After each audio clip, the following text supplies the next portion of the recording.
Did you know that the average American spends over $18,000 a year on non essential items? Imagine what you could do with that money instead. What if you could break free from mindless spending and take control of your finances? We're going to look at the no buy, low buy challenge, a way to reset spending habits, save money, and gain financial freedom. We're going to look at why this is more relevant than ever in today's consumer driven world.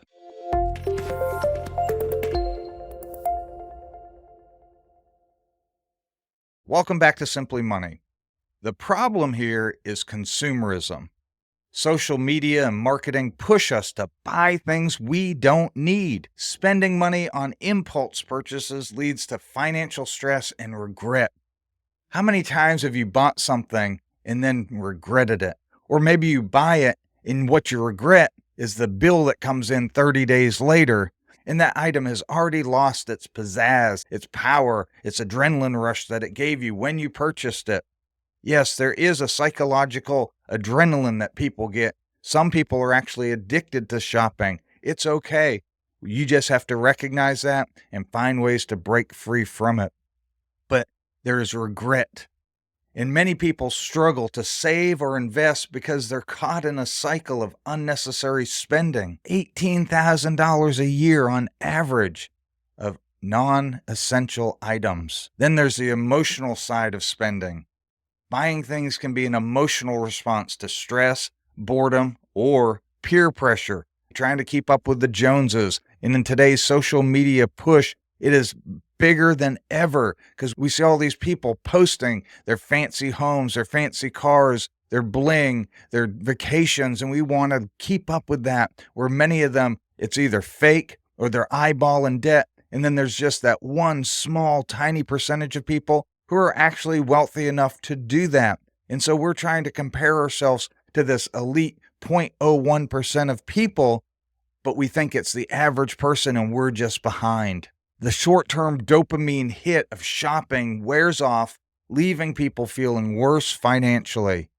What is the no buy, low buy challenge? Well, simply, no buy is you avoid spending on non-essential items for a set period of time. Maybe 30 days, 90 days, perhaps even a year, where you buy nothing except essential items for 30 days. And you have to be real. What is essential? And make that a commitment. Start with a simple 30 days if you can. We're not going to buy anything but essentials for 30 days and see how much extra money you can accumulate in your bank in that 30 days. Then expand it to 90 days. And if that's too hard, maybe it's too radical for you, try the low buy where you set a clear spending rule, buying only essentials and limiting spending on discretionary purchases. By limiting, you set a certain amount of money that you get to spend on non-essentials during that time frame and not just do whatever you want and live impulsively. That's called a budget, but we're not going to call it a budget here. We're just calling it a low buy challenge. Set yourself only essentials and X number of dollars for this month, for this period, and see how it goes. And then get more strict and see how you can save and build your wealth. Here's how you can set some realistic goals. 1, identify personal spending triggers. What triggers you to spend? Is it depression? Is it sadness? Is it boredom? What is it that triggers you to want to go spend? Make sure you identify that so you can help track that and be aware of that and find alternatives when you're feeling bored or stressed. Instead of spending, perhaps you go for a walk or a run, go lift weights, go do a hobby, go visit with a friend, call somebody and have a chat. Whatever the case might be that helps you divert that energy into something that keeps you from buying things. Another goal is create a list of needs versus wants. What are truly needs? You need food, you need shelter, you need a car to get to work, so you need to fuel it. Those things can be considered needs. Wants are things I want to go out to eat, or I want a new outfit, or I want the newest iPhone because this one is out of date and my friend has another one that's so much better. Whatever the case might be, make sure you're listing needs versus wants. 2, set up accountability, track spending, and join a community. Check out the link below. We have a community on Simply Money Mall where you can communicate with others.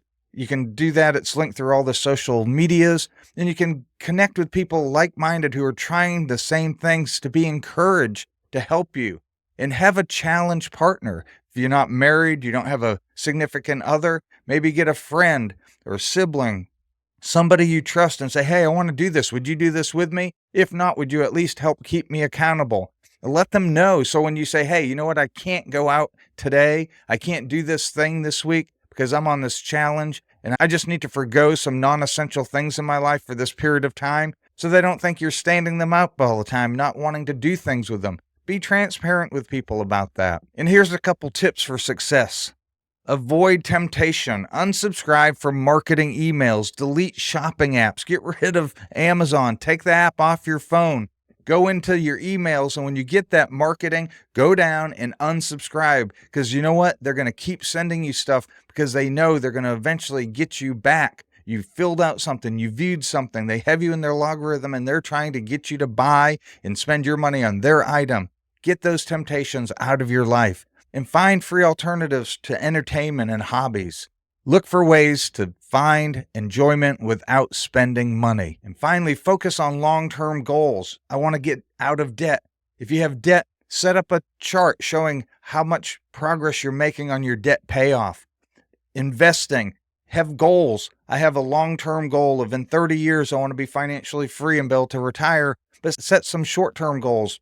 I want to hit X number of dollars in my investment by this date, 1 year, 5 year, 10 year, set some goals in that. Saving for big purchases. Maybe you're going to need a new vehicle. Maybe you're going to need to replace something in your house, or maybe you want to take a vacation. Set those goals. Okay, I'm going to put this money in a separate account and watch it accumulate, and I'm not going until I have this amount in there. I can't enjoy it until I have the money saved. So it entices you to put more money in there, save more, and give up some of the things currently so you can do those big items that you want to do. And focus on experience more than things.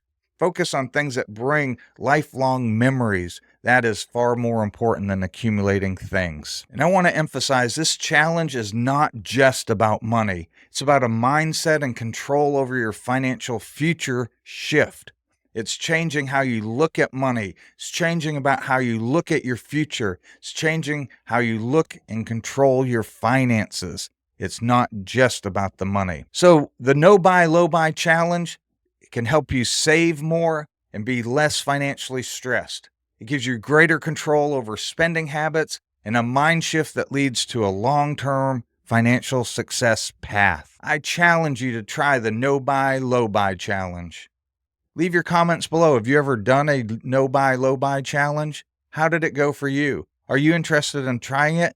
Go ahead and leave comments below. Say, I'm going to do this, and then re-comment later when you've completed it. How did it go? Share this with somebody that you want to do it with and say, hey, how would you like to do this with me? Let's see how much we can save in the next 30 days or 90 days. And if you like this video, hit that like and subscribe button. Don't forget to hit the bell to be notified of future videos, and we'll see you next time on Simply Money.